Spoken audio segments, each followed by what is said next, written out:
बिस्मिल्लाहिर्रहमानिर्रहीम। अस्सलाम वालेकुम। आप देख रहे हैं अवान फूड पॉइंट और आज मैं आपके लिए अचार गोश्त की रेसिपी लेके आई हूँ जो कि बहुत ही इजी, बहुत ही इसका सिंपल सा मेथड है और बहुत ही मज़े की बनती है। आपने इसको मस्ट ट्राई करना है, ख़ास तौर पे जब आपके घर गेस्ट आएँ तो हम आमतौर पे कौरमा और कढ़ाई वगैरह सर्व करते हैं, लेकिन जब आप गेस्ट के आगे ये प्लेट रखेंगे अचार की खुशबू के साथ तो खाने वाला आपकी तारीफ़ किए बगैर रह ही नहीं सकता। चलें जी, टाइम वेस्ट किए बगैर चलते हैं हम अपनी अचार गोश्त की मज़ेदार सी रेसिपी की तरफ। चलें जी, अब हम अपनी रेसिपी बनाना स्टार्ट करते हैं। उसके लिए हमें ये तमाम इंग्रेडिएंट्स चाहिए। हाफ़ के जी मैंने चिकन लिया है, 3-4 हरी मिर्चें ली हैं मैंने, 2 अदद मैंने नॉर्मल साइज़ के प्याज लिए हैं और टमाटरों का मैंने पेस्ट बना लिया था। मैंने तकरीबन 2 लार्ज साइज़ के टमाटरों का पेस्ट बनाया है और एक मैंने नेशनल का अचार गोश्त का साशे लिया है। 1 टेबलस्पून लहसुन अदरक का पेस्ट और थोड़ा सा हरा धनिया लेंगे हम। सबसे पहले हम कढ़ाई में 1/2 कप ऑयल लेंगे, उसके बाद हम उसमें प्याज ऐड करेंगे। प्याज मैंने पहले से ही वॉश करके कटिंग कर लिए हुए थे। प्याज मैंने तकरीबन 2 नॉर्मल साइज़ के लिए हैं। प्याज को अब हमने गोल्डन करना है। इस बात का आप ध्यान रखिएगा कि प्याज को हमने सिर्फ गोल्डन शेड होने तक फ्राई करना है, इसको हमने ब्लैक बिल्कुल भी नहीं होने देना। अगर हमारा प्याज ब्लैक हो गया तो हमारी फाइनल लुक का कलर बिल्कुल ही ख़राब हो जाएगा, ब्लैक सा कलर आ जाएगा। इसीलिए हमने अपने प्याज ब्लैक बिल्कुल नहीं होने देने, इनको हमने गोल्डन शेड तक फ्राई करना है बस।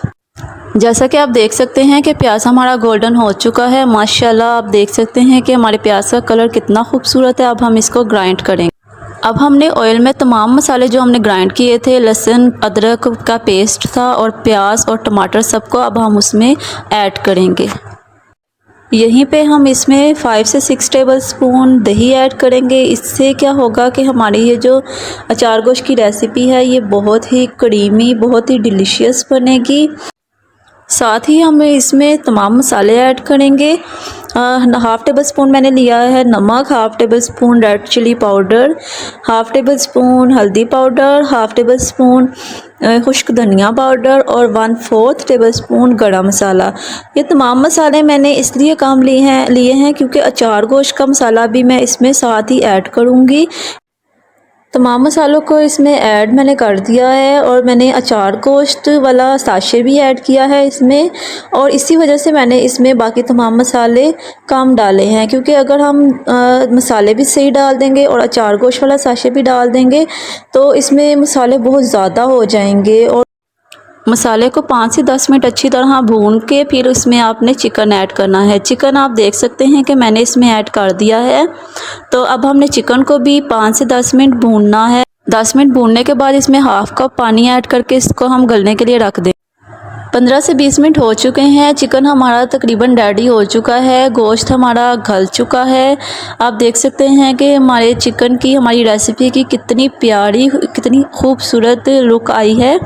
तो मैं इसमें इतनी सी ही बस ग्रेवी रखूँगी, इसीलिए मैंने इसमें ज़्यादा पानी ऐड नहीं किया था। अगर आप ज़्यादा ग्रेवी रखना चाहते हैं तो आप उसमें और पानी भी ऐड कर सकते हैं। लास्ट पे मैं इसमें हरा धनिया ऐड करूँगी।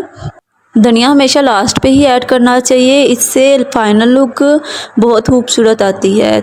ये बहुत सिंपल लेकिन नहायत लजीज रेसिपी है, बहुत पसंद की जाती है और ज़्यादातर तमाम घरों में बहुत ये रेसिपी बनती है। चलें जी, अब हम इसको डिश आउट करते हैं। तो माशाल्लाह अल्हम्दुलिल्लाह, आप देख सकते हैं हमारी बहुत ही मज़ेदार सी रेसिपी अचार गोश्त की रेडी है। और अगर आपने इसका डबल मज़ा लेना है तो आप इसको नान या ख़मीरी रोटी के साथ खाएं, तो फिर आप देखिएगा कि इसका कितना मज़े का टेस्ट आता है। आपने इसको मस्ट ट्राई करना है। अगर मेरी वीडियो अच्छी लगे तो लाइक, सब्सक्राइब और एक खूबसूरत सा कमेंट कीजिएगा। मिलते हैं नेक्स्ट रेसिपी के साथ। अल्लाह हाफिज़।